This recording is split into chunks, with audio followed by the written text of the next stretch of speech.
Madame, Messieurs, bonsoir. Merci de votre fidélité à la télévision nationale. Voici les titres du journal.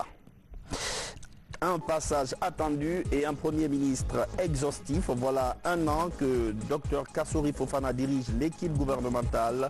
Il préfère la responsabilité à la popularité. La CEDEAO a 44 ans et plaide pour des médias impliqués dans la bonne gouvernance. L'institution n'a pas célébré son anniversaire. En lieu et place, elle offre un atelier de sensibilisation. La zakat, ou le symbole de la solidarité musulmane, l'islam recommande d'assister les plus démunis. Comment, pourquoi et dans quelles circonstances? Vous serez tout dans cette édition d'information. Voilà pour les titres. Mesdames, Messieurs, bonsoir. Son passage était très attendu, ça y est, c'est fait. Le Premier ministre Ibrahima Kassory Fofana était ce matin devant la presse. Il opte pour la responsabilité, quitte à être impopulaire. Voilà un an que Dr Kassory tient les rênes du gouvernement. Il a jeté un regard professionnel sur une année de gestion. Adi Kamara.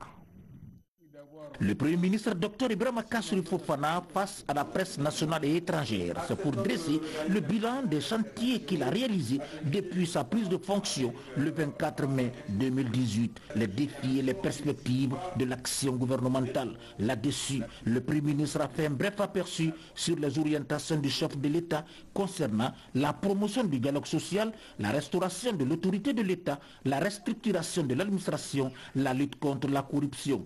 À cela vient s'ajouter le recentrage de l'action économique de l'État vers le partage de la prospérité. L'objectif est de réduire effectivement la pauvreté au sein de la population par une meilleure allocation des ressources vers les plus vulnérables et d'impulser le développement du secteur privé. Le nouveau contexte sociopolitique ainsi apaisé a permis d'engager des actions hardies pour assurer la stabilité macroéconomique alors éprouvée.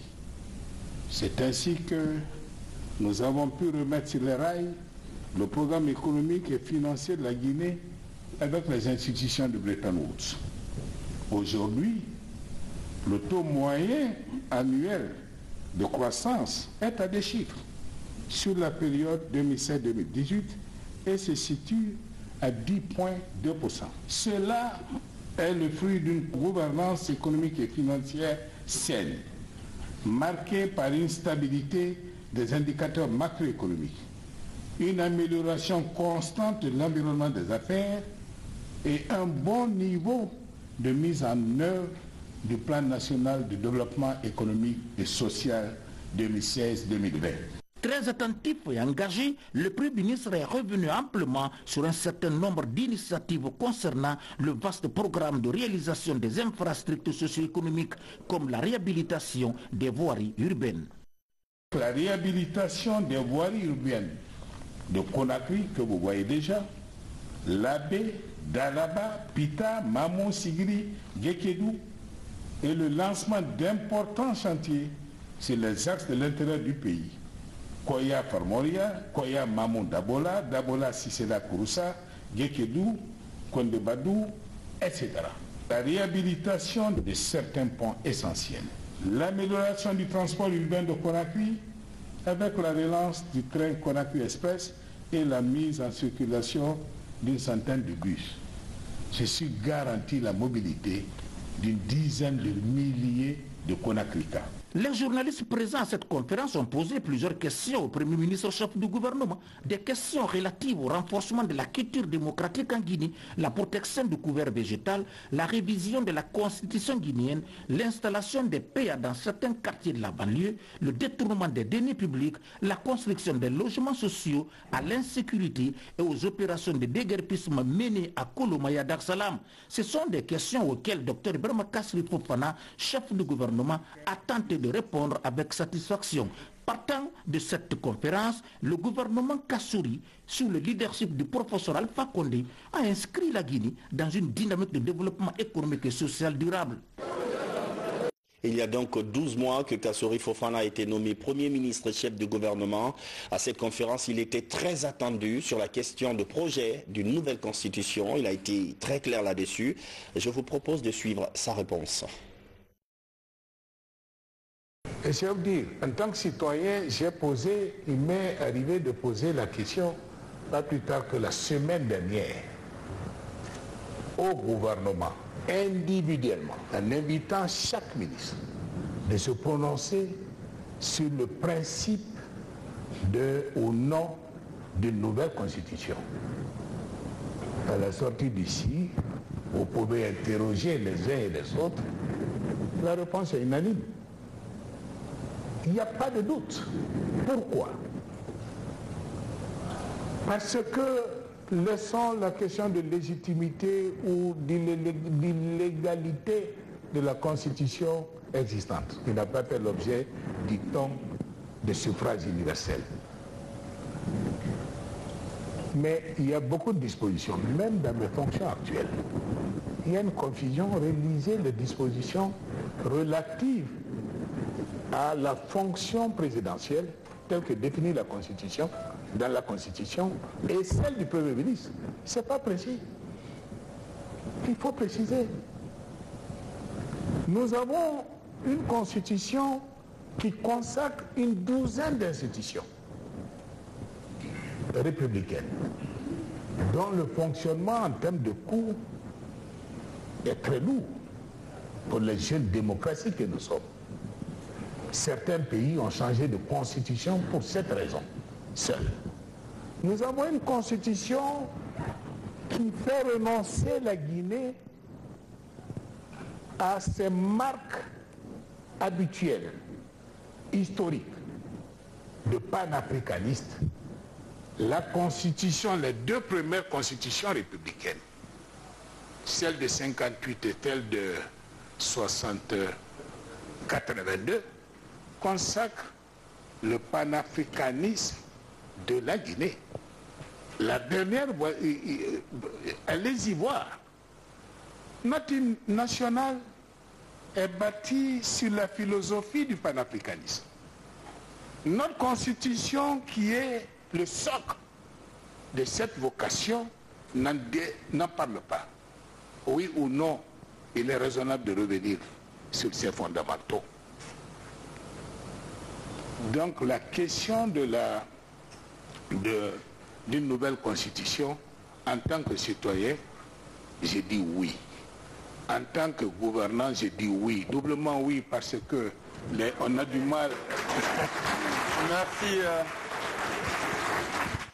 Pendant ce temps, à la douane, un nouveau contrat de performance vient d'être signé. L'institution s'engage à atteindre les objectifs fixés par le ministère du Budget. Le document ainsi paraphé exige des résultats et les soldats de l'économie se disent prêts à les réaliser.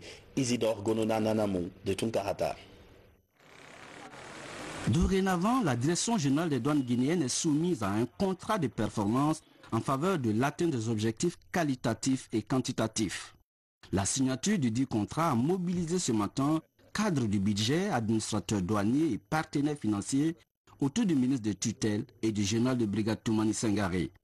À travers l'acte, le ministère du budget s'engage à soutenir les soldats de l'économie à atteindre le plafond indiqué par la loi des finances 2019. Depuis l'avènement du président de la République à la magistrature suprême, il a inscrit à l'ordre du jour les réformes économiques.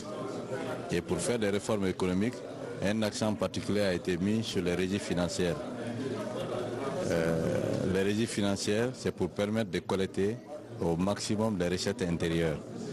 Donc ce contrat de performance permet d'évaluer la performance de la Direction générale des douanes. De son côté, la douane s'engage à redoubler d'efforts pour plus de résultats, ce dans la plus grande transparence. Pour l'année 2019, comme vous le savez, l'Assemblée, dans la loi des finances initiales, a alloué à notre administration une prévision de 7 884 milliards. Donc nous nous sommes engagés à mobiliser effectivement les 7 884 milliards de recettes pour le compte du Trésor public. Ça, c'est les objectifs quantitatifs. Les partenaires financiers comme la Banque mondiale, la Banque africaine de développement, l'Union européenne et le Fonds monétaire international voient en la démarche une volonté de jouer franc jeu. Nous devons regarder ça comme partie du processus de réforme dans la gestion des finances publiques. Avec un contrat comme ça veut dire que donne la responsabilité à la douane pour faire son travail et à partir de ça, le ministre des Finances est capable de suivre périodiquement l'évolution de la performance et de l'activité de la douane. Avoir un tel outil, contrat de performance, ça veut dire donc qu'on fixe des objectifs et on peut juger. Nous considérons ça comme une étape importante et nous félicitons la direction de la douane de se jeter dans cette démarche qui rend le dialogue transparent et objectif. Très active dans la mobilisation des recettes, la douane guinéenne bénéficie de l'attention particulière du gouvernement et du chef de l'État. L'élévation de nombreux douaniers à des grades supérieurs la semaine dernière motive encore plus la corporation. Ce rapport du Fonds des Nations Unies pour la population, il aborde les défis et opportunités de développement en Guinée. Le document est comme une feuille de route à la disposition des autorités. L'enjeu, c'est de s'en servir pour améliorer certains points comme la santé de la reproduction. Alga Simouba. Le rapport 2019 sur l'état de la population mondiale met en exergue le long chemin parcouru depuis la conférence internationale sur la population et le développement tenue au Caire en 1994. La remise officielle de ce rapport aux autorités guinéennes est une façon de rappeler les promesses faites par les acteurs de développement au Caire il y a 25 ans. Des promesses qui garantissent la santé et les droits en matière de sexualité et de procréation pour tous. Le rapport de cette année relate les succès enregistrés dans plusieurs pays, mais aussi et surtout les objectifs non atteints à ce jour. Nombreux progrès ont été faits, ont été accomplis depuis 1969, année de la création du FNIAP ou UNFPA. Mais il reste encore beaucoup à faire avant que toutes les femmes et les filles soient à mesure d'exercer leurs droits. Cette rencontre m'offre une occasion unique pour attirer l'attention des décideurs à tous les niveaux sur la nécessité d'intégrer les questions des droits de la reproduction dans la planification, la mise en œuvre et l'évaluation de tout programme de développement dans un contexte économique de plus en plus difficile. Le rapport 2019 des Nations Unies met l'accent sur les engagements pris par les pays partout dans le monde et qui n'ont pas encore été satisfaits, mais qui méritent l'attention de tous les acteurs qui travaillent pour le développement des populations. La plupart de ces orientations du rapport figurent en bonne place dans le plan national de développement économique et social PNDS 2016-2020, dont l'un des objectifs est d'optimiser la dynamique démographique en cours en Guinée. Les autorités comptent atteindre cet objectif. Avec pour thème une tâche inachevée cette année, cette remise marque un bilan, mais aussi traduit les défis qui interpellent les acteurs de développement. Des défis liés à l'amélioration des conditions de vie des populations dans le monde.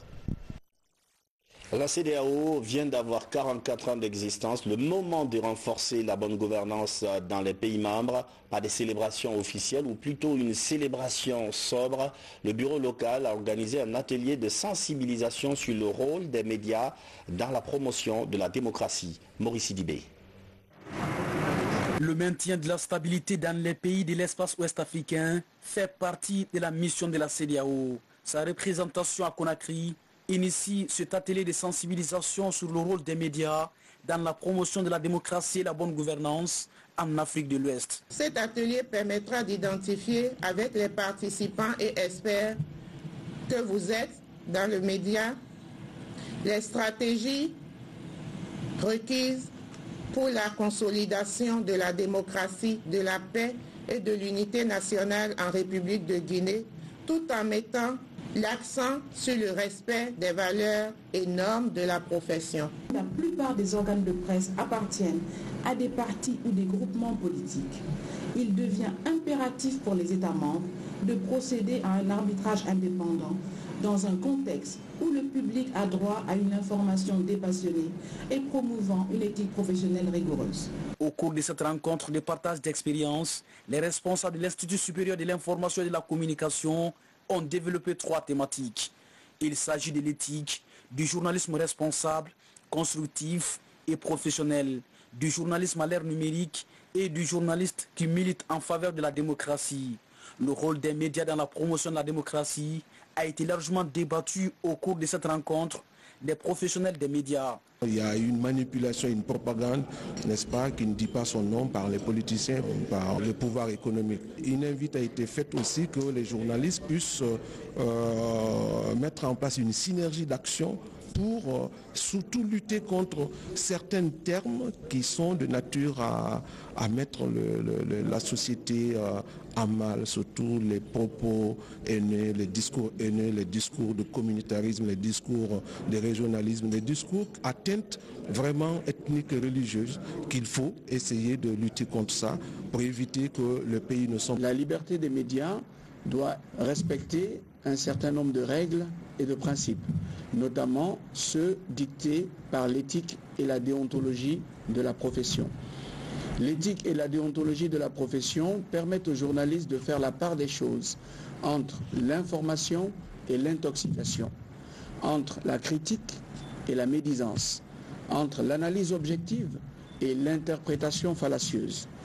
Je salue donc la CEDEAO pour l'organisation de ce séminaire qui tombe très bien à propos lorsque l'on connaît les échéances électorales qui pointent à l'horizon et lorsque l'on connaît le rôle parfois néfaste que peut jouer certaines presses sur l'opinion nationale et l'opinion internationale. La tenue de cet atelier s'inscrit dans le cadre de la commémoration des 44 ans de la création de la CEDEAO, une commémoration qui coïncide avec le mois de la liberté de la presse.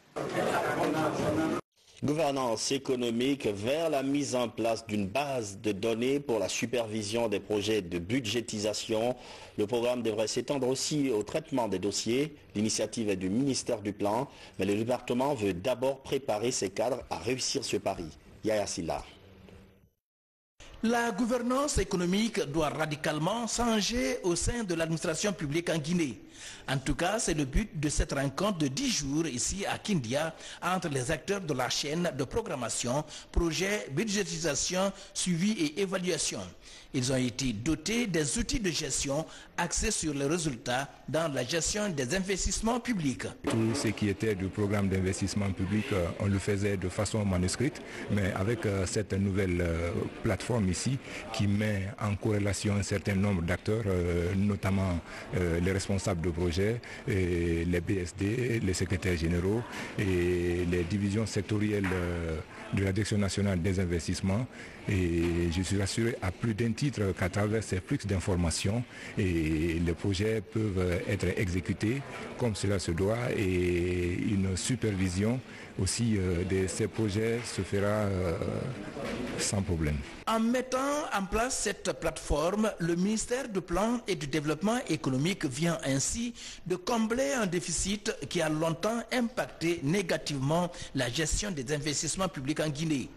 Les bénéficiaires de cet apprentissage, et qui sont relativement des jeunes, s'attelleront désormais à la vulgarisation de l'outil au sein de tous les départements. À l'heure du numérique, cet instrument va permettre de révolutionner effectivement la gestion des investissements publics pour que ceux-ci puissent avoir un impact réel dans les conditions de vie des populations.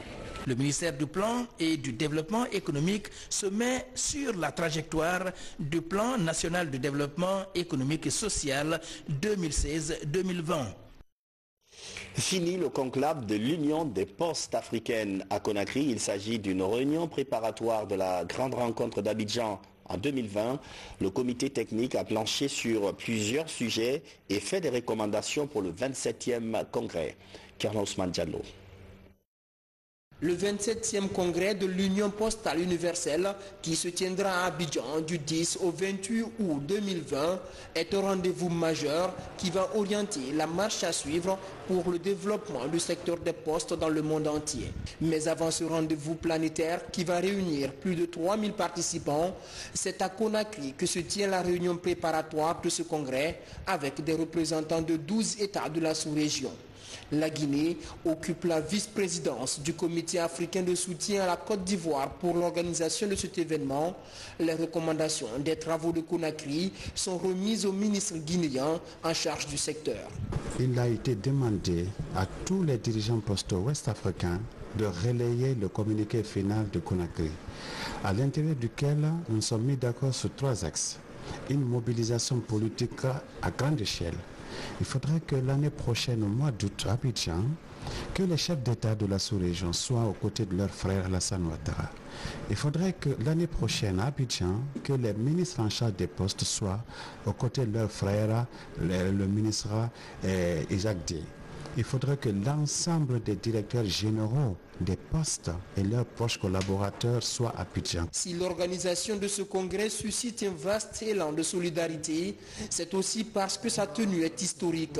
C'est la 2e fois qu'un État du continent va abriter ses travaux après ceux tenus en Égypte en 1934. Il y a de cela donc plus de 80 ans. C'est toute l'Afrique, particulièrement la sous-région, qui se voit concernée et qui accompagne la Côte d'Ivoire pour sa réussite. Un des membres de la CEDEAO a une grosse responsabilité, organiser un événement mondial. Donc c'était déjà important qu'autour de ce pays, il y ait ses frères autres pays pour apporter des idées, pour contribuer à trouver la meilleure façon d'organiser, mais surtout de faire honneur à l'Afrique, puisque le slogan c'est l'Afrique vous invite, la Côte d'Ivoire vous accueille. Les enjeux de ce congrès sont énormes. La Poste doit être pensée autrement pour s'adapter à l'évolution technologique. Il s'agit ici d'une transformation positive. Il s'agit de mettre en place des processus, des structures qui peuvent supporter cette transformation positive du secteur des postes afin qu'elle s'adapte au monde actuel, qu'elle puisse mettre à la disposition de nos concitoyens les services qui sont ceux qui correspondent aujourd'hui à nos besoins. Avant Abidjan, les États africains vont se réunir à Ouagadougou pour harmoniser les points de vue quant à la vision du continent relative au développement des postes. Ceci dans l'optique de parler d'une même voix à l'occasion du 27e congrès de l'Union postale universelle. Et puis ce communiqué relatif à la semaine de l'électricité, à l'occasion du 4e anniversaire de la mise en service de la centrale de Caleta, le ministère de l'Énergie lance la semaine de l'électricité à compter du jeudi 30 mai 2019. À cette occasion, le département organise une journée porte ouverte sur Caleta et Swapiti le jeudi 30 mai 2019, à laquelle il convie les membres du gouvernement et les anciens ministres de l'énergie. L'événement est placé sous la haute présidence de son Excellence Monsieur le Premier ministre Dr Ibrahima Kassory Fofana, chef du gouvernement. Il est porté à la connaissance des illustres invités que le lieu de rassemblement prévu pour le départ est le rond-point de Kabylie, station Shell, à partir de 7 h du matin, signé Sekou Sanfina Diabaté, secrétaire général. La traditionnelle tournée de ce mercredi du chef d'état-major général des armées dans certaines structures sanitaires, il était au chevet de compagnons d'armes alités, une façon pour lui d'apporter son soutien à ses militaires malades. On fait le point avec le sergent-chef Lamine Sana Camara de la presse militaire. Le chef d'état-major général des armées attache du prix à la santé des agents des forces de défense et de sécurité. Il le manifeste à travers des actions fortes. La visite régulière dans les structures sanitaires pour réconforter ses compagnons d'armes dans leur lit de malades est un exemple éloquent. Merci, que Dieu le protège, et je remercie aussi l'ensemble de l'équipe. Merci. Et franchement, nous sommes soulagés. Après, on dirait que les apports beaucoup de chance. C'est un foufou de soulagement pour tous les malades. Quand on a un chef d'état-major général des armées à côté de toi malade, c'est déjà soulageant, c'est satisfaisant. Les responsables des structures sanitaires saluent cette initiative du chef d'état-major général des armées. Pour eux, ce geste permet de requinquer ses patients. C'est rentré dans les mœurs. Le journal est très soucieux de sa troupe. Et je crois que c'est toute la journée qu'il apporte à la troupe qui fait qu'il peut les galvaniser et qu'il peut commander dans une sérénité totale. Quant au général de corps d'armée Namouri Traoré, il apprécie à leur juste valeur les conditions dans lesquelles ces malades sont tenus. À quelques jours de la fin du mois saint de Ramadan, j'ai jugé nécessaire de rendre visite à nos compagnons d'armes malades, non seulement pour m'enquérir de leur état de santé, mais aussi faire des bénédictions et remercier très sincèrement au nom de monsieur le ministre d'État, ministre chargé des Affaires présidentielles, ministre de la Défense nationale, saluer tout le personnel des différentes structures sanitaires pour tous les soins apportés à nos frères d'armes malades. Cette visite régulière du chef d'état-major général des armées témoigne de l'esprit de solidarité et d'entraide entre les hommes en uniforme. Elle est inscrite dans le plan d'action de l'état-major général des armées. Ramadan, puisqu'on en parle, on est dans les derniers jours et ce soir, on va vous parler de la zakat, l'aumône que les musulmans offrent aux plus démunis. Dans ce reportage que je vous propose, la zakat, le timing et les raisons du don sont expliqués. Tout ceci pour mieux comprendre l'islam. Fatoumata Batouli Diallo, Aboubakar Diaby. L'aumône est considérée comme une offrande à Dieu selon les religieux. Elle sert à libérer celui qui l'offre du péché. L'aumône est le troisième pilier de l'islam. Pour le jeûneur, elle est particulièrement d'une importance capitale. Si nous prenons l'aumône légale, elle a en fait comme but fondamental la purification d'abord de l'âme de la personne qui enlève la zakat, mais aussi la préservation de ses biens. Donc une personne qui enlève normalement sa zakat, Dieu va en fait mettre la baraka dans ce qu'il a, et il est en bon terme avec son créateur, et puis il sera aussi en bon terme avec la communauté. L'aumône de la fête de Ramadan est différente des autres types d'aumônes. Communément appelée zakat, elle est d'une recommandation de la religion musulmane à tout musulman. Elle est destinée aux pauvres et aux nécessiteux. Elle a été instituée par le prophète paix sur lui, si vous voulez, pour non seulement purifier l'âme de génère, et aussi pour venir en aide, si vous voulez, à ceux-là qui ont besoin. Le prophète paix sur lui disait il dit épargnez-les, ceux qui demandent, épargnez-les de demander ces jours-là. C'est un jour de fête, alors il faut faire de sorte que tout le monde soit en fête. Les musulmans qui ont les moyens doivent obligatoirement donner leur aumône pendant ce mois de pénitence dans les mosquées, aux voisins et aux personnes vulnérables. Les pauvres, par contre, ne sont obligés à s'en acquitter. Il faudrait que les gens sachent que la zakat, l'aumône légale, est une obligation divine, c'est-à-dire presque au même titre que la prière dans le Saint-Coran.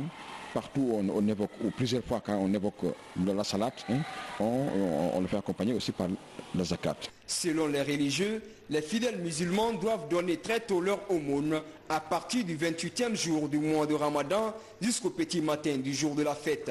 Pour eux, donner l'aumône après la grande prière de la fête est un simple sacrifice.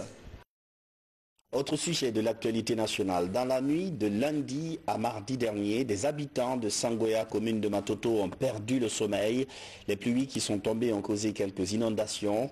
Dans certaines concessions, on avait carrément les pieds dans l'eau. Il faut dire que dans ces quartiers, les risques d'inondation sont très élevés. Mounir Bari, Moussa Komara. Les habitants des quartiers de Matoto et Sangoya sont envahis par les pluies diluviennes. Le tout est aggravé par ces ordures qui bouchent les caniveaux. Une situation qui empêche l'écoulement des eaux usées vers la mer. Sarah Kondé est coiffeuse, son salon est submergé par l'eau. Depuis 6 heures, on est en train de ramasser l'eau ici. Depuis avant-hier, nous sommes en train de souffrir ici. Tout mon objet s'est gâté. Regarde. Depuis 6 heures, regarde. L'eau rentrée ici, depuis 6 heures, on ramasser l'eau ici. Ça n'est pas fini. C'est la population qui est à la base de tous ces problèmes. Parce que c'est eux qui déposent les ordures dans les caniveaux. Il y a des constructions anarchiques. Il y a des gens qui font des aménagements comme ils veulent. Il ne faut pas qu'ils attendent jusqu'à ce qu'il y ait des dégâts pour qu'ils viennent. Les autorités en charge de l'assainissement et de l'hydraulique, en collaboration avec les collectivités locales, annoncent de nouvelles mesures. Ce qui est arrivé ce matin est la conséquence de l'engorgement des canaux de drainage des eaux pluviales. Les canaux d'évacuation des eaux pluviales sont aujourd'hui devenus des dépotoirs. Tous les points de regroupement des déchets qui avaient été identifiés et rendus opérationnels sont aujourd'hui agressés. Et depuis quelques jours, l'Agence nationale de la salubrité et le département ont tenu une réunion avec ces PME et nous avons promis de récupérer l'ensemble des points de regroupement qui avaient été aménagés. Les grandes pluies qui se sont abattues lundi ont causé des dégâts considérables. Circulation routière bloquée et embouteillages en spectacle désolant. Aucune vie humaine n'est à déplorer. Et c'est la fin de cette édition d'information. Merci de votre fidélité à la télévision nationale. Je vous retrouve demain pour un autre journal. Bonsoir.